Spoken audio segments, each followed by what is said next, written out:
அனைத்து தமிழ் உறவுகளுக்கும் அன்பு வணக்கங்கள். இந்த வீடியோவை பாருங்க.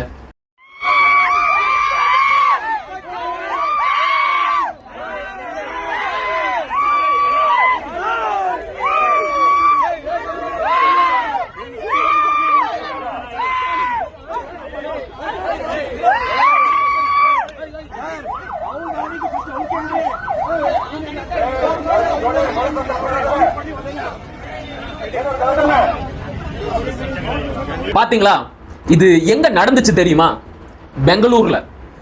நேற்றைக்கு முன்தினம் பெங்களூருவில் நடைபெற்ற ஐபிஎல் கிரிக்கெட் போட்டி சிஎஸ்கே வெர்சஸ் ஆர்சிபி. இந்த போட்டியில ஆர்சிபி கர்நாடகா அணி சிஎஸ்கே தமிழ்நாட்டு கிரிக்கெட் அணியை தோற்கடித்து விட்டது. உடனடியா உணர்ச்சி வசப்பட்ட ஆர்சிபி ரசிகர்கள் சிஎஸ்கே ரசிகர்களை தாக்க முயற்சி பண்ணி இருக்கிறாங்க. இது எவ்வளவு வேடிக்கையாகவும் கொடுமையாகவும் இருக்கு பாருங்க. சிஎஸ்கே அணி என்று சொல்லப்படுகின்ற தமிழ்நாட்டிற்கான கிரிக்கெட் அணியில் விளையாடுபவர்கள் யாரும் தமிழர்களும் கிடையாது, தமிழ்நாட்டை சேர்ந்தவர்களும் கிடையாது. வேணும்னா ரொம்பவும் அரிதாக 1-2 பேர் தமிழ்நாட்டில் இருந்து இடம் பெறலாம். அவங்களும் கூட தமிழர்களா அப்படிங்கிறது மிகப்பெரிய கேள்விக்குறிதான். இதே கதை தான் ஆர்சிபி அணிக்கும். அந்த அணியில் விளையாடுபவர்கள் யாரும் கன்னடர்களும் கிடையாது, கர்நாடகாவை சேர்ந்தவர்களும் கிடையாது. ரொம்ப ரொம்ப அரிதாக கர்நாடகா மாநிலத்தை சேர்ந்தவர்கள் யாராவது ஒருத்தர் அந்த அணியில விளையாடினாலே அது மிகப்பெரிய அதிசயம். இப்படிப்பட்ட ஒரு சூழல்ல கூட சென்னை அணியை ஆர்சிபி அணி வீழ்த்தி விட்டது அப்படிங்கிற ஒரு நிலை வந்தபோது ஆர்சிபி அணியின் ரசிகர்களான கன்னடர்கள் சிஎஸ்கே ரசிகர்களான தமிழர்களை கேலி செய்து கிண்டல் பண்ணி தாக்கவும் முயற்சி பண்ணி இருக்கிறாங்க. ஆனா நல்ல வேளையா அந்த இடத்துல காவலர் இருந்ததுனால அந்த தாக்குதல் தடுத்து நிறுத்தப்பட்டிருக்கு. ஏன் இந்த கன்னடர்களுக்கு தமிழர்களை கண்டாலே பிடிக்க மாட்டேங்குது?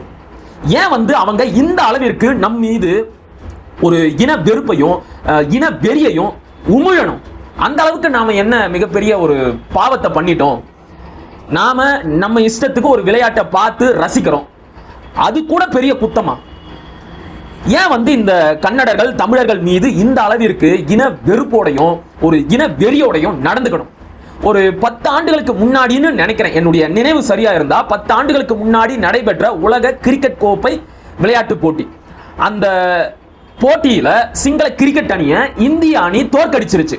அந்த நேரத்துல கிரிக்கெட்னா என்னன்னே தெரியாம இன்னைக்கு வேலை செஞ்சாதான் நம்முடைய வயிறு நிறையும் அப்படிங்கிற ஒரு சூழ்நிலையில கடல்ல மீன் பிடிச்சுக்கிட்டு இருந்த தமிழ்நாட்டை சேர்ந்த மீனவர்கள் தமிழர்களை சிங்கள கப்பற்படை ராணுவத்தில் இருந்த சிங்களவர்கள் அடிச்சு விரட்டி அடிச்சாங்க. அது ஒரு சாதாரண விளையாட்டு போட்டி. அதுல சிங்கள கிரிக்கெட் அணி தோத்து போச்சு அப்படின்னா கடல்ல மீன் பிடிச்சுக்கிட்டு இருந்த தமிழகத்தை சேர்ந்த தமிழ் மீனவன் என்ன பண்ணுவான்? அவனை அடிச்சு விரட்டினானுங்க சிங்களவனுங்க. அந்த இன வெறுப்புக்கும் கன்னடர்களுக்கு இன்றைக்கு தமிழர்கள் மீது வந்திருக்கின்ற இன வெறுப்புக்கும் என்ன பெரிய வேறுபாடு இருக்கு? இதுல பெரிய ஒரு காமெடி என்ன அப்படின்னா, விளையாட்டா பார்த்து தொலைங்க, காசு கொடுத்து டிக்கெட்டை வாங்கிட்டு இலவசமா அடியும் வாங்கிட்டு வரானுங்க. இவனுங்களை இங்க அடிச்சுக்க விட்டுட்டு அவனுங்க கோடி கணக்கில் சம்பாதிச்சுக்கிட்டு இருக்கிறானுங்க. ஒவ்வொரு ஐபிஎல் அணியிலும் விளையாடக்கூடிய கிரிக்கெட் வீரர்களுக்கு கோடி கணக்கில் சம்பளம் கொடுக்கப்படுது. அது மட்டும் இல்லாம இந்த விளையாட்டு போட்டியை நடத்தி கொண்டிருக்கின்ற பிசிசிஐ, நான் சரியா சொல்றேனா? எனக்கு இந்த கிரிக்கெட்டை பத்தி எல்லாம் அவ்வளவா விவரங்கள் தெரியாது. எனக்கு அந்த விளையாட்டை சுத்தமா பிடிக்காது. சரியா?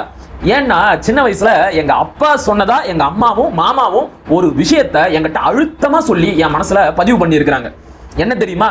எங்க அப்பா சொல்லுவாராம், 11 முட்டாளுங்க விளையாடுற ஒரு விளையாட்டை பல கோடிக்கணக்கான முட்டாள்கள் உட்காந்து பாக்குறாங்க அப்படின்னு. அது எந்த அளவுக்கு உண்மை அப்படிங்கிறத இப்ப நான் பார்த்துக்கிட்டு இருக்கிறேன். நான் முன்னாடியே சொன்ன மாதிரி இந்த ஒவ்வொரு ஐபிஎல் அணியிலும் விளையாடக்கூடிய விளையாட்டு வீரர்களுக்கு கோடி கணக்கில் சம்பளம். இந்த போட்டியை நடத்தக்கூடிய பிசிசிஐக்கு விளம்பரத்தின் மூலமாகவும் பெட்டிங் மூலமாகவும் பலாயிரக்கணக்கான கோடிகள்ல வருமானம். ஐபிஎல் பொறுத்த வரைக்கும் மனசாட்சியை தொட்டு சொல்லுங்க ஐபிஎல் ரசிகர்களே, அந்த விளையாட்டு போட்டியை பொறுத்த வரைக்கும் யார் ஜெயிக்கணும் தோற்கணும் அப்படிங்கறத முன்கூட்டியே முடிவு பண்ணிடுவாங்க. சரிதானே? பெட்டிங் நடக்குதா இல்லையா? ஆக பெட்டு வச்சு விளையாடுற ஒரு விளையாட்டை பார்த்துட்டு இவனுங்க அடிச்சுக்கிட்டு திரியிறானுங்க.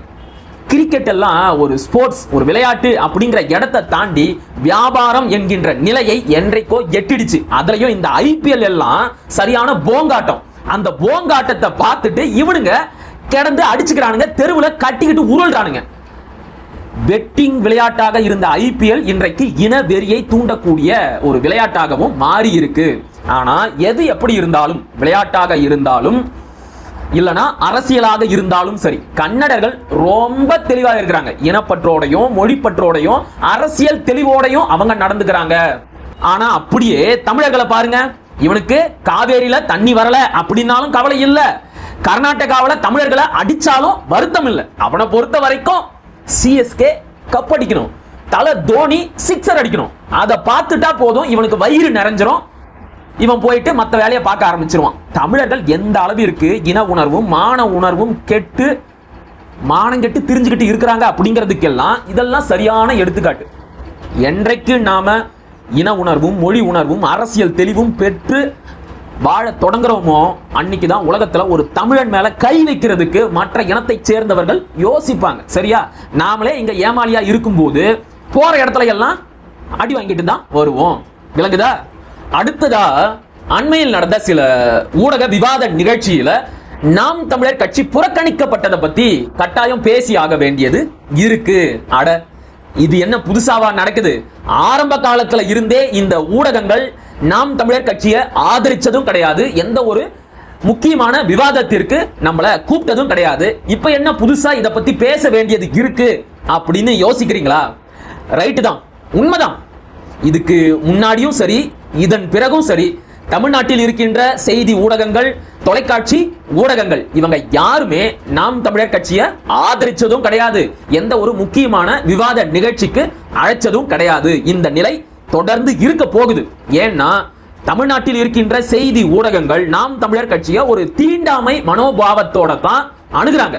அதுல எனக்கு மாற்று கருத்தே கிடையாது. ஆனா நம்மை அழைக்காத இந்த ஊடகங்கள் ஏன் தாவேக்காவை மட்டும் அழைக்குது? தமிழக வெற்றி கழகத்தை சேர்ந்த பேச்சாளர்களை மட்டும் அழைத்து எதுக்காக பேச வைக்குது? இப்ப இத நான் பொறாமையிலையோ வைத்தெரிச்சல்லையோ கேட்கல. நான் கேட்கிறது என்னுடைய உரிமையை, நியாயத்தை. தாராளமாக தமிழக வெற்றி கழகத்தை சேர்ந்தவர்களை இந்த ஊடகங்கள் கூப்பிடட்டும். அவங்களை கூப்பிடவே கூடாது அப்படின்னு நான் சொல்லல. இது ஒரு ஜனநாயக நாடு. திரு விஜய் அவர்களும் ஒரு கட்சி வச்சு நடத்திக்கிட்டு இருக்கிறார். அவருக்கும் கூட அவருடைய கட்சி சார்ந்த கொள்கை, கோட்பாடு, தத்துவம், கருத்தியல் இதெல்லாம் இருக்கான்னு கேக்குறீங்களா? இருக்குன்னே வச்சுக்குவோம். இத பத்தி எல்லாம் பேசுறதுக்கு எல்லா உரிமையும் இருக்கு. தாவேகாவை சேர்ந்தவர்களுக்கு அவர்களுடைய கருத்தை சொல்வதற்கு எல்லா உரிமையும் இருக்கு. அதை நாம ஆதரிக்கிறோம். அதனால இந்த ஊடகங்கள் கட்டாயம் தாவேகாவை சேர்ந்தவர்களை விவாத நிகழ்ச்சிகளுக்கு அழைக்கணும், அழைச்சி பேச வைக்கணும். அவங்க பேசினா தான் அவங்களோட லட்சணம் என்ன அப்படிங்கிறது தமிழக மக்களுக்கு தெளிவா தெரிய வரும். ஆனா அப்படியே இந்த பக்கம் வாங்க, ஏன் நாம் தமிழர் கட்சியை மட்டும் இந்த ஊடகங்கள் புறக்கணிக்கணும்? ஒரு தேர்தலில் கூட போட்டி போடாத தாவேகாவை கூப்பிடும் போது ஏன் நாம் தமிழர் கட்சியை புறக்கணிக்கணும்? 2016 இருந்து 2024 வரைக்கும் 2 சட்டமன்ற தேர்தல், 2 நாடாளுமன்ற தேர்தல், பல இடைத்தேர்தல்கள், உள்ளாட்சி தேர்தல்கள் அப்படின்னு எல்லாத்திலையும் போட்டி போட்டு 8.2 விழுக்காடு வாக்குகளை பெற்று இன்றைக்கு அங்கீகரிக்கப்பட்ட மாநில கட்சியாக உயர்ந்திருக்கிறது நாம் தமிழர் கட்சி. தமிழ்நாட்டிலேயே 3வது மிகப்பெரிய அரசியல் கட்சி அப்படின்னா அது நாம் தமிழர் கட்சி தான். அப்படிப்பட்ட கட்சியில் இருந்து ஏன் எந்த ஒரு பேச்சாளர்களையும் இந்த ஊடகங்கள் விவாத நிகழ்ச்சிகளுக்கு அழைப்பது இல்லை? அதுலயும் சமீபத்தில் நடந்த 2 முக்கியமான விவாதம். ஒன்னு, உச்சநீதிமன்றத்தின் அழுத்தத்தின் காரணமாக செந்தில் பாலாஜி அமைச்சர் பதவியில இருந்து விலகியது. அடுத்ததாக சாதிவாரி மக்கள் தொகை கணக்கெடுப்பை எடுக்க போகின்றோம் என்று ஒன்றிய பாஜக அரசு அறிவித்தது தொடர்பான விவாதம். இப்ப செந்தில் பாலாஜிய கூட விடுங்க, அவர் அமைச்சர் பதவியில இருந்து விலகினது அப்படிங்கிறது தமிழ்நாட்டிற்கு ஏற்பட்ட அசிங்கம், அவமானம். உச்சநீதிமன்றத்தின் அழுத்தத்தின் காரணமாகவும் மக்கள் மத்தியில் எழுந்த அதிருப்தியின் காரணமாகவும் 2 முக்கியமான அமைச்சர்கள் பதவி விலகி இருக்கிறாங்க அப்படிங்கிறது ஒட்டுமொத்த இந்தியாவிலும் தமிழ்நாட்டிற்கு ஏற்பட்ட தலைகுனிவு, அவமானம். அப்படிப்பட்ட ஒரு அவமானத்தை திமுக தமிழ்நாட்டிற்கும் தமிழர்களுக்கும் தேடி கொடுத்திருக்கு. சரியா? அதை விட்டுடுவோம். ஆனா இந்த ஜாதிவாரி மக்கள் தொகை கணக்கெடுப்பிற்காக நாம் தமிழர் கட்சி எத்தனை பொதுக்கூட்டங்கள்ல பேசி இருக்கிறாங்க, அதற்காகவே சிறப்பான பொதுக்கூட்டங்களை நடத்தி இருக்கிறாங்க. இப்ப சமீபத்துல கூட திருப்போரூர்ல ஜாதிவாரி மக்கள் தொகை கணக்கெடுப்பிற்காகவும் பஞ்சமி நில மீட்பிற்காகவும் பல கட்சிகளையும் சமூக இயக்கங்களையும் ஒருங்கிணைத்து மிகப்பெரிய பேரணியையும் பொதுக்கூட்டத்தையும் நடத்தி காட்டினாரு அண்ணன் சீமான் அவர்கள். அந்த போராட்டத்தையும் பொதுக்கூட்டத்தையும் இந்த ஊடகங்கள் மக்களுக்கு காட்டல. இது தொடர்பான விவாதங்கள் வரும்போதும் நம்மை அழைச்சி பேச வைக்கல. ஏன் ஏன் இந்த அளவுக்கு இந்த ஊடகங்கள் நம்மள புறக்கணிக்கணும்? நம்மிடம் இல்லாத சிறப்பு தகுதி தாவேகாவிற்கு என்ன இருக்கு அப்படின்னா, விஜய் ஒரு நடிகர் அப்படிங்கிற தகுதி இருக்கு.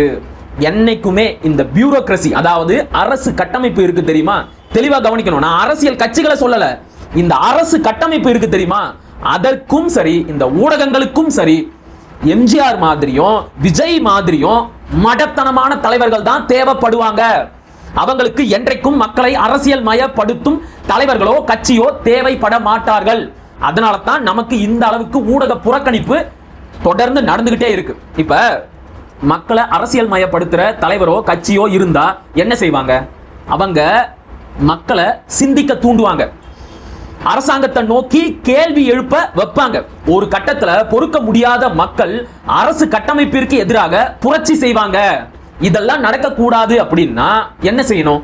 மக்களை திரை கவர்ச்சியிலேயே மூழ்கடிக்கின்ற, திரை மயக்கத்திலேயே வைத்திருக்கின்ற எம்ஜிஆர் மாதிரியும் விஜய் மாதிரியும் மடத்தனமான, கொள்கை தெளிவற்ற, தத்துவ புரிதலற்ற தலைவர்கள் தான் இந்த பியூரோகிரசிக்கு, அரசு கட்டமைப்புக்கு தேவை. அதனால தான் அரசு கட்டமைப்பின் கட்டுப்பாட்டில் இருக்கின்ற இந்த ஊடகங்களும் திட்டமிட்டு தாவேகாவை கொஞ்சம் கொஞ்சமா வளர்த்து விடுறாங்க. இப்ப இன்னைக்கு ஒரு விவாதம் நடக்க போகுது தந்தி டிவியில. உறுதியான கூட்டணிகள், விஜய் சீமான் வியூகம் என்ன, இதுதான் தலைப்பு. ஆனா வேடிக்கையை பாருங்க, இந்த விவாத நிகழ்ச்சிக்கு தாவேகாவை சார்ந்தவங்களையும் கூப்பிடல, நாம் தமிழர் கட்சி சார்ந்தவங்களையும் கூப்பிடல. என்னடா இது? பேச போறது எங்க கட்சியை பத்தி, ஆனா எங்களை வந்து இவங்க கூப்பிட மாட்டாங்களாம். எங்களை கூப்பிடல அப்படின்னா கூட பரவாயில்ல, பத்திரிகையாளர் அப்படின்னு சொல்லிட்டு செந்தில் வேலை கூப்பிட்டு இருக்கிறாங்க. செந்தில் வேலை எல்லாம் நான் திமுக சொம்பு கிடையாது, நான் வந்து திமுகவோட அண்டா அப்படின்னு ரொம்ப பெருமையா திமுக மேடையிலேயே அறிவித்துக் கொண்ட ஒரு நபர்.